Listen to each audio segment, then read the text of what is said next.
Henrique VIII e seus herdeiros. O que deu errado? Se tem uma coisa que tirava o sono de Henrique VIII, além de como se livrar de esposas indesejadas, era a dificuldade de conseguir um herdeiro homem. O cara casou 6 vezes, teve um bocado de amantes e no fim das contas só 4 filhos sobreviveram à infância. Será que o problema era das esposas, do destino ou dele mesmo? Oi, coroados e curiosos, eu sou a Steph e hoje vamos investigar o maior pesadelo de Henrique VIII, sua fertilidade. De teorias médicas à pura falta de sorte, vamos descobrir por que, mesmo com tanto esforço, ele não conseguiu garantir a dinastia Tudor como ele queria. Então, já pega o seu café, porque essa história tem mais reviravoltas do que a linha sucessória dos ingleses. Então, vamos organizar essa bagunça. Quantas gestações realmente podemos colocar na conta do Henrique VIII? E claro, como elas terminaram? E olha, a maior parte delas foi com a sua primeira esposa, Catarina de Aragão. Henrique VIII e Catarina de Aragão se casaram no dia 11 de junho de 1509. Ele tinha quase 18 anos e ela 23. 33 semanas depois, em 31 de janeiro de 1510, veio o primeiro golpe, um aborto espontâneo de uma menina. A gente não sabe exatamente de quantos meses ela estava, mas que já conseguiam identificar o bebê, então provavelmente tinha passado dos 3 ou 4 meses de gestação. Os médicos da rainha, no entanto, decidiram que ela podia estar grávida de gêmeos e que só um dos bebês havia sido perdido. Um pouco otimista demais? Sim, porque bem, não era isso.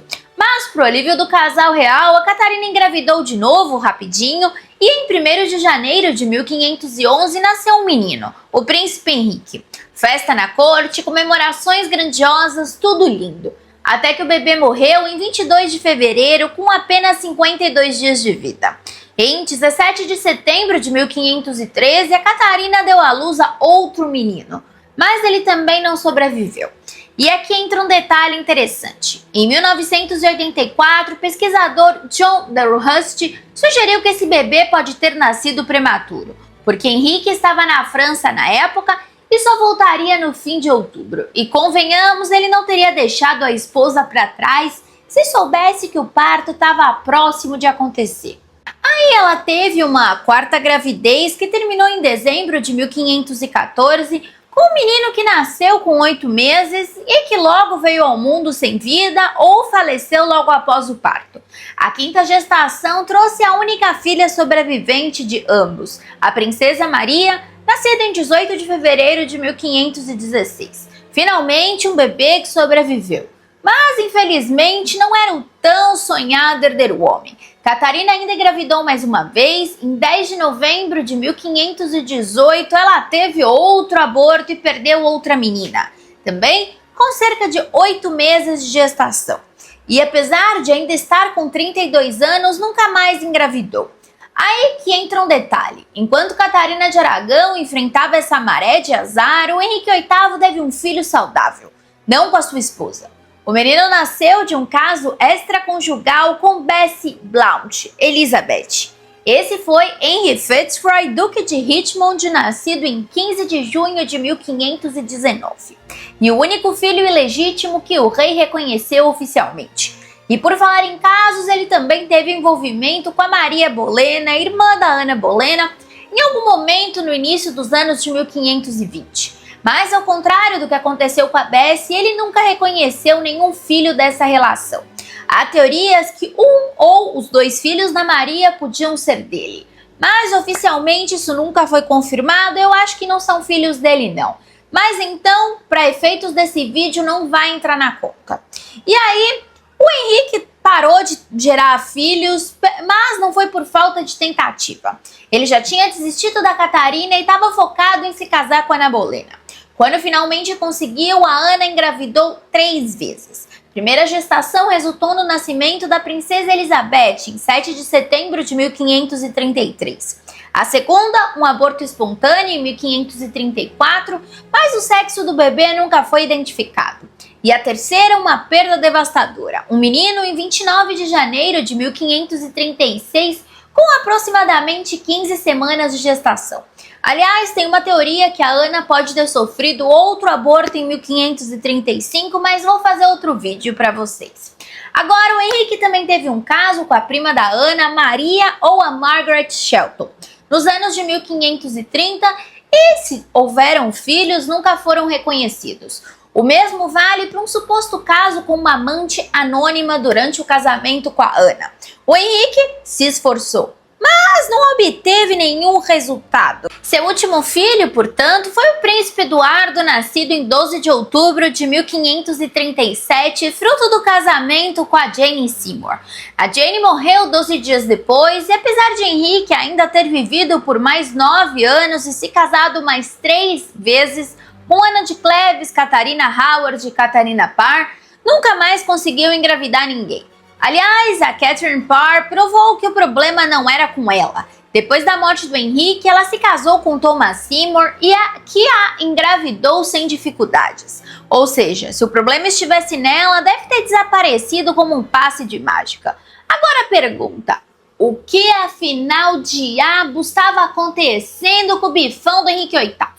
O que temos aqui são 11 gestações confirmadas entre 1509 e 1537, com 4 mulheres diferentes. O resultado disso, 4 meninas, 6 meninos e um bebê cujo sexo ninguém sabe. Mas aqui vem o verdadeiro problema. Desses 11 bebês, apenas 5 sobreviveram ao parto e às primeiras horas de vida. E pior ainda, só 4, 2 meninos e 2 meninas passaram das 8 semanas de idade. Muita gente pensa que o Henrique tinha dificuldade em conceber meninos, mas não é por aí. Ele até gerou mais meninos que meninas. O problema real foi outro. Primeiro, muitas dessas gestações não chegaram ao fim, resultando em abortos espontâneos, natimortos ou bebês que morreram logo após o nascimento. Segundo, depois de Jane Seymour, que ela engravidou do Eduardo no começo de 1537, o Henrique nunca mais engravidou ninguém, que a gente saiba. Então o que aconteceu? O rei simplesmente perdeu a mão, ou outra coisa, depois dos 40? Ou havia algo a mais por trás dessa história? Agora vamos entrar no verdadeiro mistério da coisa. O que explicaria a quantidade absurda de abortos e natimortos? Existem algumas teorias que tentam responder essa pergunta e, claro, algumas fazem mais sentido que outras. Agora é a hora da Steph FBI. Teoria 1. O Henrique era impotente. Essa teoria se aplica mais ao final da vida do Henrique, especialmente a partir de meados da década de 1530. Se a gente olhar para os primeiros anos dele como rei, ele e Catarina tiveram 6 gestações em 9 anos. Além do Henry Fitzroy, o Henrique, o filho ilegítimo que nasceu em 1519. Ou seja, até esse ponto, parece que o problema não era a funcionalidade, mas sim a sobrevivência dos bebês. Com a Ana Bolena, as coisas também começaram bem. Ele conseguiu engravidá-la rapidamente no final de 1532, quando finalmente começaram a dormir juntos. E 3 ou 4 meses depois de dar luz a Elizabeth, a Ana estava grávida de novo. Mas a partir de 1534 a 1535, começaram os primeiros sinais de que o Henrique podia estar enfrentando problemas no departamento íntimo. Depois do aborto espontâneo de 1534, ela só engravidou novamente em outubro de 1535 de forma confirmada. E segundo uma carta do embaixador imperial Eustace Chapuis, escrita em 18 de maio de 1536, a Ana chegou a reclamar que o Henrique não tinha nem vigor e nem virtude entre 4 paredes, o que naquela época era praticamente um divórcio verbal. Calma que isso pode ser só uma fofoca. Lembrando que o Chapuis era defensor e amigo íntimo da Catarina, então ele não seria imparcial falando sobre a Ana, né? Enfim, de qualquer forma, ele se casou com a Jane Seymour no final de maio de 1536 e conseguiu engravidá-la do Eduardo em janeiro de 1537. Então, pelo visto, ainda dava para fazer acontecer. Só que depois disso, nada mais rolou. A situação ficou impossível de ignorar quando Henrique se casou com Ana de Cleves em janeiro de 1540. O próprio rei admitiu que não conseguiu consumar o casamento, mas em vez de admitir o problema, preferiu culpar a esposa de 24 anos, dizendo que ela era sem graça e tinha os peitos caídos. Ele esqueceu que ele já tinha uma úlcera que não cicatrizava desde 1536 e estava obeso, é claro. Agora sejamos honestos. Levando em conta os retratos dela e os relatos de quem a conheceu, essa desculpa não convence muito. E aí a gente tem mais um detalhe suspeito. O Henrique não conseguiu engravidar suas duas últimas esposas. Catherine Howard era uma adolescente e Catherine Parr estava na casa dos 30 e nunca tinha engravidado antes. Mas a Catherine Parr ficou grávida no quarto casamento depois da morte de Henrique. Então, se o problema fosse dela, simplesmente evaporou junto com o rei. Portanto, faz sentido acreditar que o Henrique possa ter ficado impotente depois de meados dos anos de 1530, o que explicaria a ausência dos filhos depois do Eduardo. Mas essa teoria não explica a quantidade absurda de bebês que ele perdeu antes disso. Para isso, a gente tem que olhar outras possibilidades. E aí que entra a próxima teoria. Teoria número 2, o Henrique VIII tinha sífilis. Se eu ganhasse uma moeda Tudor toda vez que alguém comenta essa teoria nos vídeos, dava para comprar um castelo.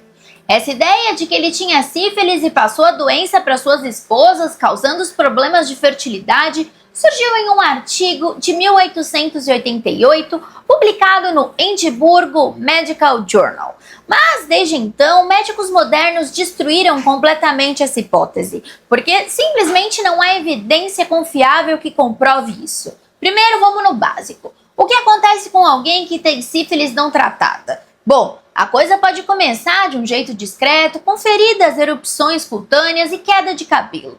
Mas se a infecção avança para a fase terciária, que pode surgir entre 10 e 30 anos depois, o estrago é sério. Danos irreversíveis ao cérebro, ao coração e sistema nervoso, podendo causar demência, paralisia e até cegueira.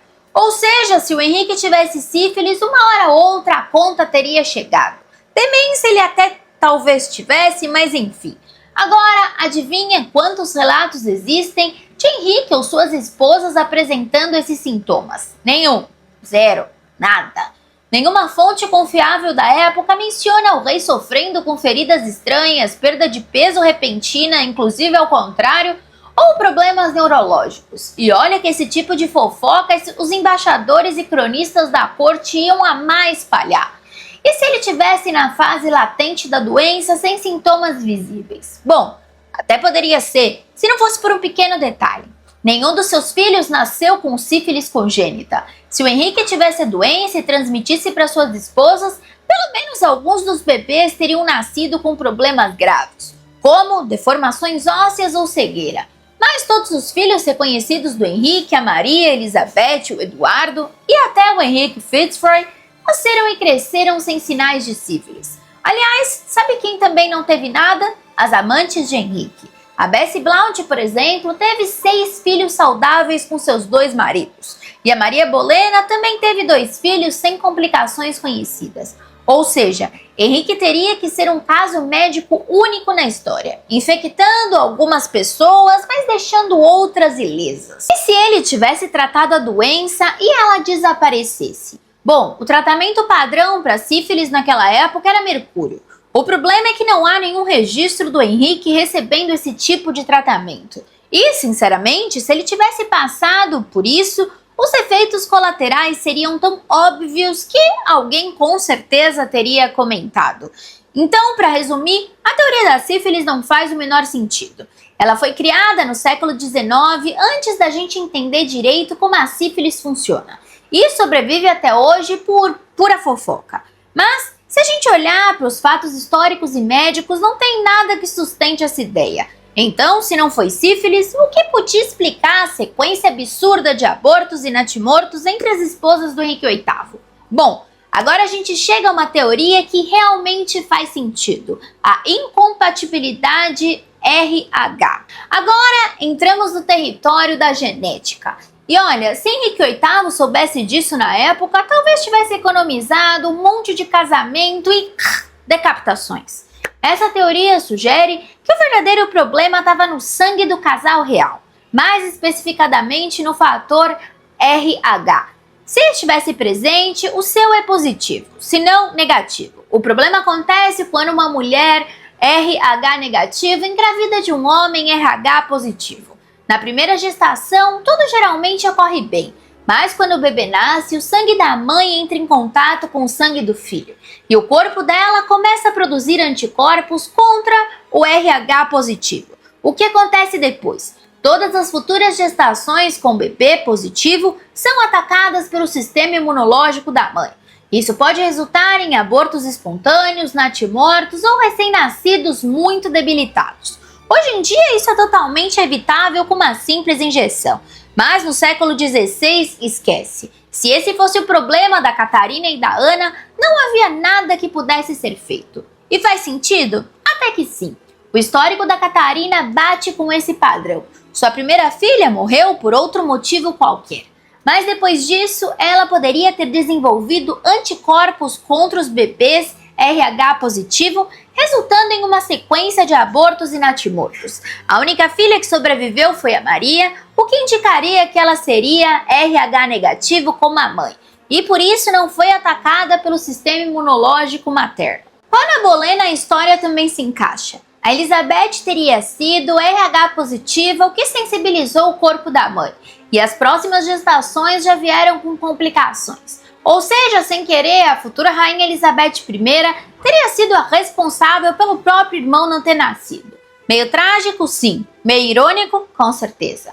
Agora, essa teoria explica todos os casos? Não exatamente. Henrique Fitzroy e Eduardo VI também foram os primeiros filhos de suas mães, e de acordo com essa lógica estariam a salvo. Mas aí vem a dúvida, por que o Eduardo VI morreu tão jovem? Afinal, se ele era RH negativo e sobreviveu ao nascimento, tecnicamente deveria ter levado uma vida normal.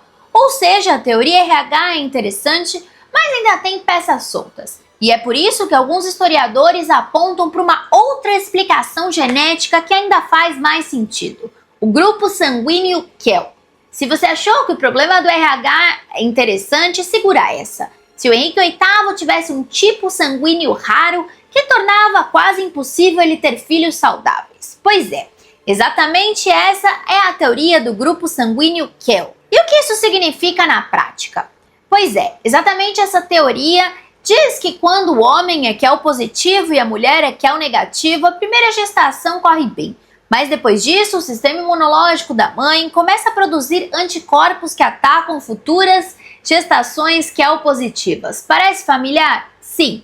É um padrão muito parecido com o RH, mas ainda mais cruel. Porque se esse fosse o caso do Henrique, ele próprio seria o problema. E eu adoraria essa ideia. E aqui está o detalhe que faz essa teoria ser convincente. O histórico de perdas gestacionais das esposas de Henrique bate exatamente com esse padrão. Catarina pode ter gerado um primeiro bebê que é o positivo sem problemas, mas depois disso seu corpo começou a rejeitar os outros. O príncipe Henrique, que nasceu em 1511 e morreu 52 dias depois, pode ter sido um bebê que é o positivo que sobreviveu por algumas semanas antes de sucumbir às complicações da doença. Ana Bolena também se encaixa nessa lógica. Elizabeth teria sido que é o positivo e o parto dela teria ativado a sensibilização da mãe, fazendo com que todas as gestações seguintes fossem um desastre.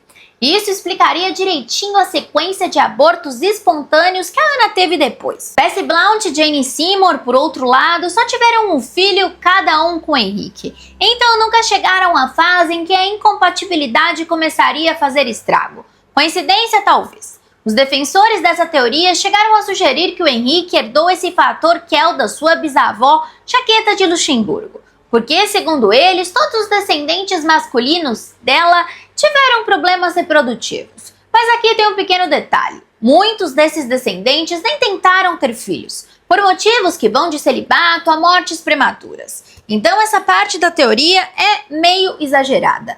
Mas mesmo sem esse detalhe, a hipótese do grupo Kell ainda é uma das explicações mais convincentes para a dificuldade do Henrique VIII em ter filhos saudáveis depois da primeira gestação.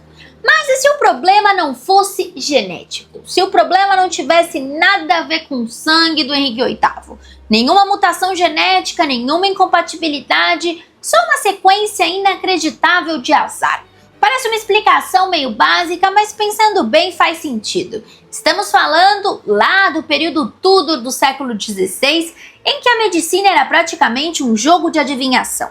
onde sangrias, ervas questionáveis e rezas eram tratamentos padrão para qualquer coisa, de um simples resfriado a uma gravidez complicada. O risco de mortalidade infantil era altíssimo e complicações na gravidez eram tão comuns que, se uma mulher conseguisse ter vários filhos saudáveis, isso era visto quase como um milagre de Deus. Se a gente olhar para Ana Bolena, por exemplo, o seu histórico não era tão incomum para a época. Ela teve um parto bem-sucedido e 2 abortos, talvez 3 espontâneos. Hoje, isso não chamaria tanta atenção.